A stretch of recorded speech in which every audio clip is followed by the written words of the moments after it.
Hello everyone, welcome back again. As you all know, अगर आप newspaper से जा रहे हो आपको बस एक चीज आपको फ्रंट हेडलाइंस पे दिख रही होगी और वो है bank of Baroda scam. So what is this bank of Baroda scam और may be bank of Baroda fraud जो हर कोई आजकल बात कर रहा है। तो एक बार देख लेते हैं आज a complete detail on bank of Baroda scam. Okay, so will start with what is this news about. ये क्या न्यूज है और क्या ये स्कैम है। ओके, सो रिसेंटली अगर आपने देखा होगा तो बैंक ऑफ बड़ौदा का जो एक ऐप है जिसका नाम है BOB World app, Bank of Baroda World app, जो कि एक मोबाइल ऐप है where customers mobile number is connected with their banking account. This has been banned by further any new users registration by RBI bank. Okay, RBI ने क्या किया है, जो नए कस्टमर्स इस बीओबी वर्ल्ड ऐप के ऊपर न्यूली रजिस्टर होंगे उसके ऊपर बैन लगा दिया है। So no new registrations for this app as well as overall bank जो बैंक ऑफ बड़ौदा है उसका आरबीआई ने एक रिसेंटली एक सेपरेट ऑडिट भी स्टार्ट कर लिया। So what was why this happened, ये हुआ क्यों। सो रिसेंटली न्यूज में ये था कि आरबीआई ने पहले तो जो आपका बीओबी वर्ल्ड ऐप है उसको बैन कर दिया for new registrations, and through this bank of Baroda World app, BOB World app से ऑलमोस्ट डिफरेंट अकाउंट से 22 lakh rupees have been disappeared. So in total 362 या 364 अकाउंट से रैंडमली 22 लाख रुपए गायब हो चुके मिड एयर में। ऐसा कैसे हो सकता है? लेट्स ट्राई टू अंडरस्टैंड कि हुआ क्या एक्चुअली में बैंक ऑफ बड़ौदा के इस स्कैम में। सो ओवरऑल जो अगर हम इस ऐप के बारे में बात करें, bank of Baroda World app, ये वही ऐप है, आप सही जान रहे हो, ये वही ऐप है जिसको कुछ महीनों पहले best banking digital product app जो था उसको अवार्ड मिला। Okay, so it is the same app which received award in the 4th edition Economic Times banking financial system innovation tribe award. इन अवार्ड्स में इस बीओबी वर्ल्ड ऐप को best digital banking product ऐसा award मिला था। And look at it कि कैसे 7-8 महीने पुराने एक बैंकिंग ऐप को अवार्ड मिला है, एंड आफ्टर 6 to 7-8 months अभी इसी बैंक के ऐप का एक बड़ा फ्रॉड बाहर निकल के आया।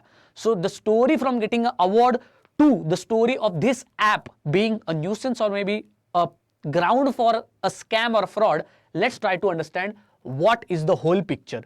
सो द पिक्चर और our story begins with SBI. आपको पता ही होगा, स्टेट बैंक ऑफ इंडिया हम सबकी favourite, state Bank of India से पूरी स्टोरी स्टार्ट होती है। आपको पता ही होगा almost more then 48 crore customers state Bank of India के थे।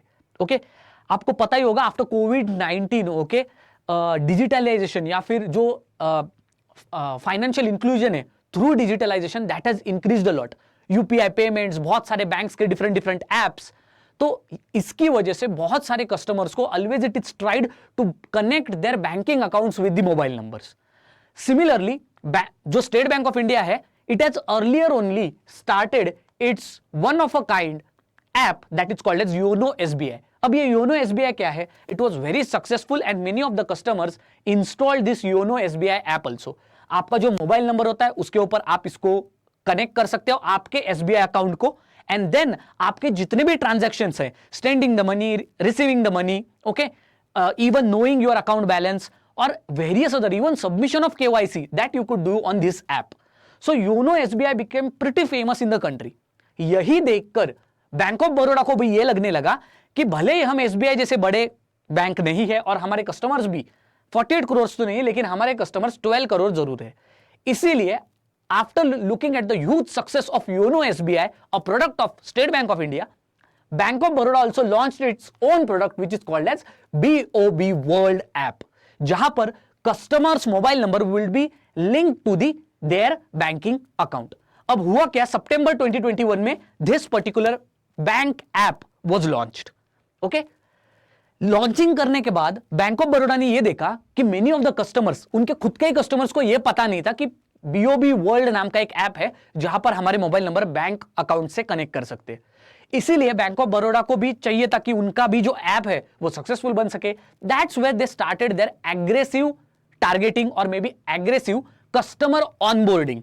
उन्होंने क्या किया, जितने भी बैंक ऑफ बड़ौदा के ऑफिशियल्स है, कस्टमर केयर सपोर्ट है और जितने भी एम्प्लॉइज है, उनको अब ऐसा कहा जा रहा है अकॉर्डिंग टू द रिपोर्ट्स कि उनको मंथली 100, उनको डेली 100 to 150 कस्टमर्स को ऑन बोर्ड लाना था और न्यूली रजिस्टर करना था उनके बीओबी वर्ल्ड ऐप पर, right?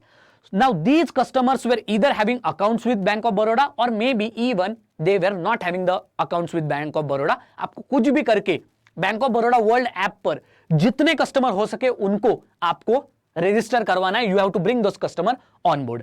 Reports are now saying that almost उनको इतनी एग्रेसिव टारगेटिंग दी गई थी दैट दिन में उनको 100 150 कस्टमर्स को रजिस्टर करना होता था as a new register on their BOB World app.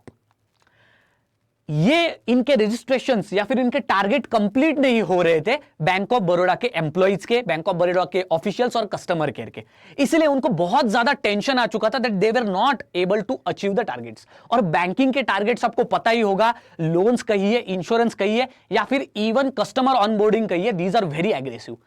So with this problem associated with all of the bank employees of Bank of Baroda in all the northern zones as well as central zones, northern states as well as central state, इनको पता नहीं लग रहा था कि क्या करे।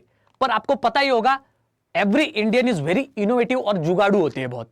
तो तभी कुछ ओवरस्मार्ट बैंक एम्प्लॉइज जो थे, जो कि मध्य प्रदेश स्टेट में थे, ओके, उनको एक आइडिया पता चला दैट हम बस नए कस्टमर्स को बैंक ऑफ बड़ौदा के वर्ल्ड ऐप के साथ कनेक्ट नहीं करेंगे, we will connect old as well as new customers and not only we will connect the authentic mobile number to the authentic bank account, हम उसके साथ साथ क्या करेंगे, फ्रॉड नंबर्स भी अकाउंट के साथ लिंक करना स्टार्ट कर देंगे, हम एनोनिमस नंबर्स भी लिंक कर देंगे, हम अनऑथराइज्ड नंबर भी लिंक कर देंगे and they started to randomly connect the mobile numbers with the bank, बस अपना टारगेट अचीव हो जाए, ये वो चाहते थे। अब हुआ क्या इससे, जब ये चीजें वो कर रहे थे तभी मध्य प्रदेश के भोपाल जोन के बैंक ऑफ बड़ौदा के एक बहुत ही ओवर स्मार्ट एम्प्लॉय ने क्या किया, एक लिस्ट निकाली of all the customers whose bank account has been not linked to the mobile number, और ऐसे जितने भी मोबाइल नंबर्स थे उनको उन्होंने रैंडमली लिंक कर दिया बैंक अकाउंट्स के साथ। जब वो यही कर रहे थे तब उनको ये पता चला एट द सेम टाइम कि बैंक ऑफ बड़ौदा के ऐसे बहुत सारे कस्टमर्स है जो कि मे बी फ्रूट सेलर है, लेबरर्स है, ऐसे ओल्ड एज पेंशनड पीपल है जिनके which are not tech savvy मतलब जिनके पास मोबाइल नहीं है, जिनके पास स्मार्टफोन नहीं है, तो उनको उनकी ऑनबोर्डिंग करना बहुत डिफिकल्ट हो जाएगा and that's why we will be not able to achieve our targets. इसीलिए ऐसे ही लोगों का जिनका अकाउंट मोबाइल नंबर के साथ किसी भी लिंक्ड नहीं था, they started linking their unauthorised, anonymous as well as किसी का भी मोबाइल नंबर वो लिंक करना स्टार्ट कर दिए ऐसे अकाउंट्स के साथ। So what they found out a loophole, जब ये ऐसे रैंडम अकाउंट्स बैंकिंग अकाउंट्स को मोबाइल नंबर के साथ लिंक कर रहे थे, उनको ये भी पता चला कि एक लूप होल है। लूप होल मतलब एक अपॉर्चुनिटी है, और ये अपॉर्चुनिटी क्या थी कि आप एक किसी भी मोबाइल नंबर को इवन 100-200 बैंकिंग अकाउंट्स के साथ लिंक कर सकते थे। और जब ये बात बहुत सारे बैंकिंग एम्प्लॉइज को पता चली तो उन्होंने क्या किया, बैंक के बाहर के चपरासी, बैंक के बाहर के जो भी आपके फ्रूट बेचने वाला है, बैंक के बाहर का जो भी चाय बेचने वाला है, उनके रैंडम मोबाइल नंबर्स लिए and they linked those random mobile numbers with the random bank accounts. तो उन्होंने क्या किया, even what they did was they tried to achieve their target by linking one mobile number to almost 50 banking accounts, 100 banking accounts, 150 banking accounts। उन्होंने किसी भी random, for example किसी भी एक फ्रूट सेलर का मोबाइल नंबर उनको मिला, उन्होंने वो 100 बैंकिंग अकाउंट के साथ लिंक कर दिया। इवन अपना खुद का भी जो मोबाइल नंबर था उसको 200 अकाउंट्स के साथ लिंक कर दिया, ताकि बस वो अपने हायर ऑफिशियल्स को ये बता सके कि हमने तो हमारा टारगेट अचीव कर लिया। जब ये भोपाल के जोन के बैंक ऑफ बड़ौदा ये सब कर रहे थे, the same list that Bank of Baroda is making a list of all the customers who have not linked their mobile numbers with the bank। यही न्यूज सेम बाकी के नदन जितने भी जोन्स के बैंक ऑफ बड़ौदा थे उनको भी पता चली। सो द सेम क्रुक और the same thing of linking the unauthorised और मे be linking anonymous mobile numbers with multiple banking accounts started in Punjab, Haryana, Rajasthan and almost every northern and central zone of Bank of Baroda। तो ये पूरा scam एक bank से पूरे जितने भी northern और सेंट्रल बैंक से सारे बैंक्स में फैल गया और लोगों ने क्या किया, रैंडम एनोनिमस एक एक मोबाइल नंबर को 200-200 अकाउंट्स के साथ लिंक करना स्टार्ट कर दिया। स्कैम अभी तक शुरू नहीं हुआ है, ये तो बस एक छोटा सा फ्रॉड था जो बस एम्प्लॉइज अपने टारगेट कंप्लीट करने के लिए स्टार्ट कर रहे थे। बाद में many of the RTI activist as well as news reporters ने ये ट्विटर के ऊपर रेज किया कि रैंडमली लोगों के banking accounts anonymous as well as जो भी अनऑथेंटिकेटेड नंबर से उनके साथ लिंक किए जा रहे। और जब ये न्यूज ट्विटर पे रेज की गई, इवन बहुत सारे न्यूज़पेपर ने इनको कवर किया, eight that time RBI stepped in और आरबीआई ने ये सोचा कि कुछ तो गलत हो रहा है, and therefore RBI took action. They sent a mail to your operations head of the Bhopal zone as well as other northern as well as central banks. उन्होंने इस क्लियरली ईमेल में या फिर इस व्हाटएवर ये जो उन्होंने मेल लिखा था उनको प्रॉपर गाइडलाइंस, इसमें उन्होंने ये बोल दिया कि हमने ये we have found out that almost more than 3000 or may be 6000 more than 60 to 50,000 mobile numbers have been anonymously linked to the multiple banking accounts and therefore you have to cross check this. ये RBI ने bank of Baroda को बोल दिया। Bank of Baroda ने क्या किया? Bank of Baroda ने RBI से डर गया। बैंक ऑफ बड़ौदा, आरबीआई ने क्या किया? आरबीआई ने बता दिया कि आप ऑडिटिंग वगैरह करिए, okay, and that's why due to the fear और मे be because getting scared that as RBI has intervened in this, bank of Baroda ने एक इंटरनल ऑडिट बिता दिया। अब हम ऑडिट कब बिताते हैं? सिंपल, हम ऑडिट उस वक्त बिताते हैं कि अगर कोई भी मिस्टेक हुई हो, कोई भी अगर प्रॉब्लम हुआ हो या फिर कोई भी स्कैम या करप्शन हुआ हो। But this bank of Baroda audit was an internal audit. अब इंटरनल ऑडिट में इन्होंने क्या किया? Those people were doing auditing of northern as well as central zones of bank who themselves were involved in the corruption। मतलब क्या? Simple, Bhopal zone का कोई भी मैनेजर चला गया ऑडिटिंग करने के लिए राजस्थान, राजस्थान का मैनेजर चला गया पंजाब, पंजाब का मैनेजर चला गया Bhopal, right? All these states were already involved और मे be already they had also completed their targets in the same manner, and that is why this internal audit was itself a activity which was done only to cover up the fraud or corruption। तो उन्होंने इस audit में, internal audit में क्या किया? Simple, उन्होंने जितने भी जो फ्रॉडुलेंट नंबर या फिर अनऑथोराइज्ड या फिर एनोनिमस नंबर बैंक के साथ लिंक किए थे, उनके ऊपर स्टैंप वगैरह लगा के एक रेट्रोस्पेक्टिव डेट वगैरह डाल के ये फोर्ज डॉक्यूमेंट्स किए which look to be authentic. Now this was fine. अब इंडिया में अगर हम देखें तो करप्शन और झूठ कभी भी छुप नहीं सकता, ठीक है? अब क्या हुआ? इन्होंने डॉक्यूमेंटेशन तो सही कर लिया, they did the documentation properly, but what happened majorly was this internal audit, वो नंबर छुपा नहीं पाए, they were not able to hide the digits, and what was found that almost from all the northern and central bank accounts 300 and random account, that is 362 random accounts, almost 22 lakh rupees have disappeared from the same Bank of Baroda World app which has been linked anonymously to these accounts। तो क्या हुआ? कुछ लोगों के जिनके random account link हुए हैं, उन्होंने क्या किया? उस अकाउंट से पैसे निकाले। सो व्हेन दीज कस्टमर्स और कस्टमर केयर और may be bank of Baroda employees, bank of Baroda officials, when they were doing this fraud, when they were linking multiple banking accounts to a single mobile number, उनको ये पता नहीं चला कि इस mobile number में अगर कोई भी बैंक अकाउंट लिंक हुआ तो मैं उसको ऐप में बस मेरा मोबाइल नंबर और ओटीपी डाल के उसमें से सारे पैसे निकाल सकता हूं, राइट? ये उनको उतनी भी बात, सिंपल बेसिक बात पता नहीं चली। दे वर सो ब्लाइंडेड, वो अपना टारगेट कंप्लीट करने के लिए उन्होंने कभी सोचा ही नहीं कि कोई पैसे अगर एनोनिमसली लिंक हुआ है बैंकिंग अकाउंट तो मोबाइल से आजकल आप पैसे ऐसे निकाल सकते हो, ये उन्होंने सोचा नहीं। And that's what this resulted, whatever random mobile numbers were attested to the banking account, randomly उन्हीं मोबाइल नंबर्स ने 22 लाख रुपीस गायब कर दिए रैंडम अकाउंट से। अब हुआ क्या?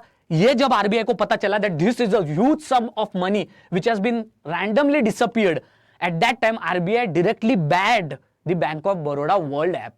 उन्होंने बैन कर दिया इस ऐप को, and at the same time RBI said that a new audit would be done in the presence of RBI officials as well as Bank of Baroda higher officials, where upper management will again rectify the report and give the new report। and even अभी उस new report में ये कहा जा रहा है that this 22 lakh rupees का जो नंबर है, this is very very less, इससे ज्यादा पैसे चुराए गए हैं। okay, now what is this whole point of discussing this scam?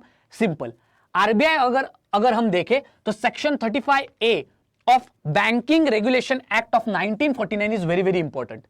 According to this section, RBI कभी भी किसी भी बैंक को ये direction दे सकता है, direction in the sense में any activity, any of a follow through, any standard operating procedure, any auditing or any other direction for a particular bank to prevent the affairs of any banking company conducted in a manner which is detrimental to the interest of the depositors. अगर कोई भी depositor है और उसके हित में अगर कोई भी बैंक काम नहीं कर रही है, then against such bank RBI can take proper steps. क्योंकि RBI ये कहता है कि जितने भी बाकी सारे बैंकिंग कंपनीज है, अगर आप अपने अकाउंट होल्डर्स के लिए अच्छी चीजें नहीं कर रहे हो, if there is any fraud, if you are not doing anything good, or may be उनके हित में अगर कोई चीजें नहीं हो रही है, then RBI can intervene and it can take necessary steps to make this banking company follow proper procedure and even solve that particular fraud or problem. अब ये जो सेक्शन 35A है बैंकिंग रेगुलेशन एक्ट ऑफ 1949 का, it is very very important, क्योंकि India में after 2004 अगर हम देखें 2004 के बाद इंडिया में बैंकिंग फ्रॉड्स बहुत ज्यादा इंक्रीज हो चुके. सो आप नाम लीजिए, from Nirav Modi, Mehul Choksi scam, then Vijay Mallya scam, apart from that Punjab National Bank scam, Andhra Bank fraud, Kanishk gold bank fraud, IDBI bank fraud, the list is very very long. तो एक बात हमें पता चलती है that after 2004 because of the aggressive lending practices, banks के aggressive lending practices की वजह से ही जब बैंक के एग्रेसिव लेंडिंग प्रैक्टिसेस की वजह से और बहुत सारे रीजन है जिसकी वजह से बैंकिंग फ्रॉड्स इंडिया में बहुत ज्यादा इंक्रीज हो गए आफ्टर 2004. आरबीआई ने यह भी देखा that according to RBI data, total अगर आप लोन्स की बात करें तो दो टाइप के लोन्स होते हैं. एक होता है कॉर्पोरेट लोन्स, ओके, और दूसरे होते हैं रिटेल लोन्स. तो कॉर्पोरेट लोन्स की जब हम बात करते हैं तो उनमें 70% बैड लोन्स है. मतलब जो कॉर्पोरेट लोन्स आरबीआई या फिर other banks the corporate loans जो दे रहे हैं उसमें से उनको रिटर्न इंटरेस्ट या फिर उसमें स्कैम और फ्रॉड होने का परसेंटेज बहुत ज्यादा होता है, almost 70%. Where as retail loans जो होते हैं, कार लोन पकड़ लो, होम लोन पकड़ लो या फिर पर्सनल लोन पकड़ लो, इसका बैड लोन बस 4% होता है. So what it means is that कि कॉर्पोरेट गवर्नेंस जो है there in context of banking a lot has to be done. Overall RBI की फाइनेंशियल स्टेबिलिटी रिपोर्ट 2021 में यह भी देखा गया था दैट ओवरऑल एनपीएस जो है, non performing assets, those have increase from 6.9% to 8.1%, okay, as well as ये जो स्ट्रेसफुल एसेट का सिनेरियो है it has also increase to 9.5%. तो इससे क्या पता लगता है, बैंक्स जो लोन दे रहे हैं उनका इंटरेस्ट रिटर्न उनको प्रॉपरली नहीं मिलता है, खास करके कॉर्पोरेट सेक्टर में. अपार्ट फ्रॉम दैट, एक क्वेश्चन जब भी हम बैंकिंग स्कैम या फिर बैंकिंग फ्रॉड्स के बारे में बात करते हैं तो एक क्वेश्चन जरूर हमारे मन में आता है, what are the different reason cited for increasing bank scam. ये आपके आरबीआई के इंटरव्यू में भी पूछा जा सकता है and at the same time it may even come for descriptive part. I think it is a very good question अगर हम जनरली भी अगर पूछे तो. First point would be poor bank corporate governance. So recently IIM Bangalore ने भी एक investigative report किया था. At that time IIM Bangalore found that कि मेजर जो बैंकिंग सिस्टम है, आप प्राइवेट बैंक कंसिडर करो या फिर गवर्नमेंट बैंक कंसिडर करो, this corporate governance whatever procedure as well as whatever operation is there, this corporate governance is very poor for all the banks, and because of which this poor bank corporate governance results into multiple NPAs in different banks. इसके अलावा limited monitoring, जितनी भी lending practices होती है उनकी monitoring from the inside of a bank, okay, that is internal audits, as well as even the intervention of RBI that is not that full fledged कि ये जो मॉनिटरिंग है वो प्रॉपर हो सके. आप एग्जांपल भी ले सकते हो, इवन जो चंदा कोचर जी थे उनके ऊपर भी एक स्कैम और फ्रॉड रजिस्टर किया गया था when she was in ICICI and she gave the loan to her family members और मे be her extended relatives. So ऐसे भी फ्रॉड्स होते हैं, that means it shows that monitoring नहीं है. Then involvement of management in the sense whatever upper management is there, people who are responsible for the management of different important banks, here poor lending practices are there. So for example, banks are very hesitant, वो बहुत उतावले होते हैं loan देने के लिए। Loan देते तो है लेकिन इंटरेस्ट फिर उनको मिल नहीं पाता है, and then all the such good loans get converted into bad loans. So Vijay Mallya का केस भी वैसे ही है। 2008 में various banks were so hesitant to give him the loans, and then after 2014 2015 what we saw was he was not able to pay the interest. So this is the overall story of whatever lending practices or lending procedures happen in the India. And apart from that main problem is NPAs. NPAs की अगर बात करो, आपने यहां पर देखा ही होगा, एक छोटी सी चीज होती है, कोई भी बैंक होती है वो कॉर्पोरेट कंपनी को, ऑर्गेनाइजेशन को कभी भी लोन देती है। लोन देने के बाद वो जो कंपनी है वो बैंक को क्या करेगी, टाइम टू टाइम इंटरेस्ट देगी। अब जब वो इंटरेस्ट दे रही है, suppose within first month only it is not able to give the interest, then फिर उसका क्या हो जाता है स्टार्ट, उसका फिर whatever the loan bank has given, if it is not getting the interest, तो उसका फिर it's whatever the account is there of that particular organization or corporate whatever business, that is converted into special mention account. Special mention account आपको पता ही होगा, special mention account 0 होता है, 1 होता है, 2 होता है। स्पेशल मेंशन अकाउंट 0 मतलब within first 30 days if a particular corporate और particular organisation is not able to pay the interest. SMA 1 मतलब क्या होता है, 60 days पे नहीं कर सकते इंटरेस्ट, एंड SMA 2 मतलब almost 90 days। After SMA 2 almost it is nothing but non performing assets NPA। NPA मतलब क्या होता है, अगर कोई भी कॉर्पोरेट बॉडी हो या फिर कोई भी बिजनेस हो या फिर कोई भी इंडस्ट्री हो, अगर उन्होंने लोन लिया and for 90 days they are not able to pay the interest, then that is considered as non performing assets. Okay, ऐसे जो पहले 30 days 60 days और 90 days जो भी लोन का जो इंटरेस्ट है वो पे नहीं कर पाते हैं, उसके लिए बैंक्स क्या करते हैं, bank start to take necessary steps. तो वो क्या करते हैं, उसका प्रोस्पेक्टिंग स्टार्ट कर देते हैं। तो what they do is that, वो एक स्पेशल फंड बना लेंगे ताकि व्हाटएवर ये जो स्ट्रेस लोन है या फिर नॉन परफॉर्मिंग एसेट्स है, this doesn't converts into a bad loan. Okay, so non performing assets are nothing but 90 days तक कोई भी इंटरेस्ट पेमेंट नहीं। Then comes restructured assets. जब 90 days के ऊपर भी कोई भी इंटरेस्ट पेमेंट नहीं कर पाता है, तो रीस्ट्रक्चरिंग में यह है that bank provides a little bit leisure to the corporate company. So bank क्या करता है, मे बी इंटरेस्ट को कम कर देता है, एक्स्ट्रा टाइम दे देता है, right. This is what bank does, and in that way whatever the loan is there, the terms and conditions of the loans are remodified or maybe restructured, इसलिए इसको कहते हैं restructured assets. And then comes return of assets। ठीक है, कभी भी कोई भी कंपनी अगर restructured assets के बाद भी अगर इंटरेस्ट पेमेंट नहीं कर पा रही है, then whatever the assets are, those are sold to the assets ARC को सेल किए जाते हैं, एसेट्स रिस्ट्रक्चर्ड कंपनी। ओके, तो ARC को वो एसेट सेल करने के बाद भी अगर बैंक को इंटरेस्ट या फिर बैंक को total whatever the amount is there it is not getting in return, तो फिर क्या किया जाता है, उस टाइम पर जो आपकी बैलेंस शीट होती है, बैंक की जो शीट होती है, उसको क्लियर किया जाता है, and in that whatever loan is there that is written off. Written off मतलब उसको पूरी तरह से हटा दिया जाता है ताकि आपकी जो बैलेंस शीट है वो आपकी क्लियर हो सके। Overall these all together combined to give you stress asset, and stress asset India में बहुत ज्यादा है बैंक्स के, आप प्राइवेट पकड़ लो या फिर इवन गवर्नमेंट पकड़ लो। ठीक है, ओवरऑल ये सिनेरियो है, and these are the reasons why the banking scams are more prevalent these days. First is corporate governance, आपको पता होगा आरबीआई में मैनेजमेंट में इंपॉर्टेंट चैप्टर है corporate governance. Second is limited monitoring, now monitoring steps RBI ने बहुत ज्यादा actively लेने की शुरुआत की है, and apart from that involvement of manager, poor lending practices and NPAs which we discussed. Thank you very much and we will see you next time. If you want me to discuss more about such scams, बहुत सारे scams अगर India में है और अगर आप चाहते हो कि मैं ऐसे स्कैम्स को डिस्कस करूं, तो please mention it in comment section, we can discuss it any time. Thank you very much, see you next time.